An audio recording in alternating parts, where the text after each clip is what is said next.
अस्सलामु अलैकुम मुअज़्ज़ज़ नाज़रीन कराम। आज हम आपको बताने वाले हैं खाना काबा के बारे में 10 चीजें जो यकीनन आप नहीं जानते होंगे। रोए जमीन पर कोई जगह ऐसी नहीं है जिसकी ताजीम की जाती हो, इतना मरकजी या इतना मुकद्दस हो जितना कि मक्का मुकरमा। किसी भी मारूजी मेयार के मुताबिक अरब के हिजाज के इलाके में ये वादी जमीन पर सबसे ज्यादा मशहूर मुकाम है। जी हाँ दोस्तों, हरम के मरकज में 24 घंटे हजारों अफराद खाना काबा का तवाफ करते हैं। लाखों घर इसकी तस्वीरों से मुज़य्यन है और 1 अरब से ज्यादा लोग दिन में 5 बार इसका सामना करते हैं। दोस्तों, मक्कब की शक्ल की इमारत बनी नौ इंसान की तारीख में सबसे मशहूर रियल एस्टेट के मरकज में है, जो सियाह और इसरार का मुनसफाना हिस्सा डूबा हुआ है। काबे के बारे में ये चंद बातें हैं जो शायद ज्यादातर लोग नहीं जानते होंगे। दोस्तों, नंबर 10, इसे कई बार दोबारा तामीर किया गया है। जी हाँ दोस्तों, आज हम जो काबा देख रहे हैं वो बिल्कुल वही खाना काबा नहीं है जिसे अंबिया अलैहिस्सलाम और हजरत इस्माइल अलैहिस्सलाम ने तामीर किया था। वक्तन फवक्तन इसे कुदरती और इंसानी साख्ताए आफात के बाद दोबारा तामीर करने की जरूरत पड़ती है। यकीनन हम सबको इन अहम तामीर नौ का इल्म है जो नबी अलैहिस्सलाम की जिंदगी में नबी सल्लल्लाहु अलैहि वसल्लम बनने से पहले हुई थी। ये वह मौका है जब नबी अलैहिस्सलाम ने अपनी फौरी सोच के जरिए बड़े खूनरेजी को रोका कि हजरे अस्वद को एक कपड़े के जरिए कैसे रखा जाए जिसे हर कबीला उठा सके। तब से हर चंद सदियों में औसतन एक बड़ी तामीर नौ होती रही है।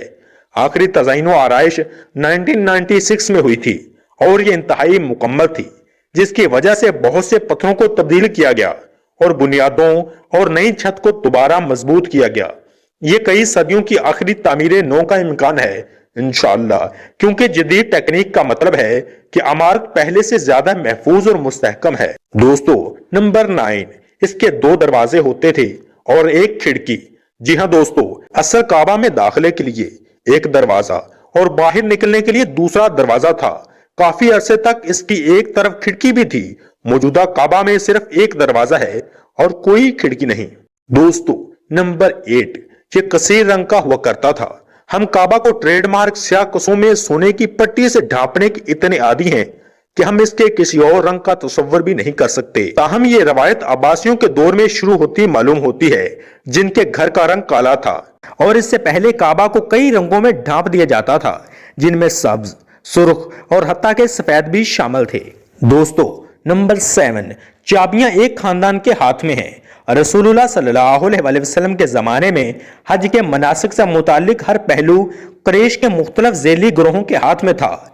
इनमें से हर एक आखिरकार एक के अलावा किसी खास रस्म की अपनी सरपरस्ती का कंट्रोल खो देगा।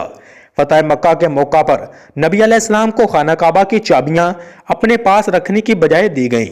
आपने उन्हें उसी खानदान बनी शेबा के उस्मान बिन तलहा के पास वापस कर दिया। वो सदियों से काबा के रवायती कलीदी मुहाफ़िज़ रहे थे और नबी अलैहिस्सलाम ने इन अल्फाज के जरिए आखिरी वक्त तक उनके इस किरदार की तस्दीक की।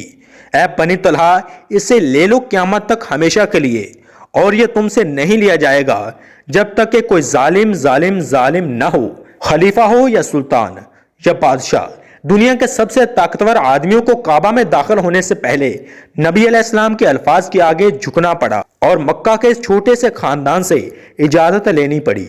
दोस्तों, नंबर 6, ये सबके लिए खुला हुआ करता था।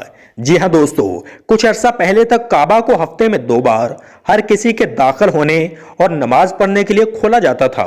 ताहम ज़ायरीन की तादाद में तेजी से तोसी और दीगर अवामल की वजह से अब काबा को साल में सिर्फ 2 बार सिर्फ मुअज़्ज़ज़ीन और ख़ुसूसी मेहमानों के लिए खोला जाता है। दोस्तों, नंबर 5, आप इसके इर्द गिर्द तैरने के काबिल होते थे। जी हाँ दोस्तों, खाना काबा को वादी की तह में वाक़या होने में एक मसला यह है कि जब बारिश होती है तो वादियों में सैलाब आ जाता है। यह मक्का मुकरमा में कोई मामूली वाक़या नहीं था और यह सैलाब पर काबू पाने के निज़ाम और सीवरेज के दिनों से पहले बहुत ज्यादा परेशानियों का सबब था। आखिरी दिनों तक काबा आधा पानी में डूबा रहेगा। क्या इसने मुसलमानों को तवाफ करने से रोक दिया? हरगिज नहीं। दोस्तों, जाहिर होता है कि मुसलमानों ने काबा के गिर्द तैरना शुरू कर दिया था। दोस्तों, नंबर 4, अंदर इन हुक्मरानों की याद में तख्तियां हैं जिन्होंने इसकी तज़यीन व आराइश की है। जी हाँ दोस्तों, कई सालों से बहुत से लोग हैरान हैं कि खाना काबा के अंदर कैसा लगता है। इन लोगों की तरफ से सेकंड या थर्ड हैंड अकाउंट्स पर इन्हिसार करना जो काफी खुशकिस्मत थे कि दाखिल होना काफी इत्मीनान बख्श नहीं था। تھا۔ پھر ایک خوش قسمت شخص جو اندر گیا وہ اپنا کیمرہ فون اپنے ساتھ لے گیا اور لاکھوں لوگوں نے ہلنے والی فوٹیج آن لائن دیکھی۔ خانہ کعبہ کا اندرونی حصہ سنگ مرمر اور اوپری دیواروں کو ڈھکنے والے سبز کپڑے سے لیس ہے۔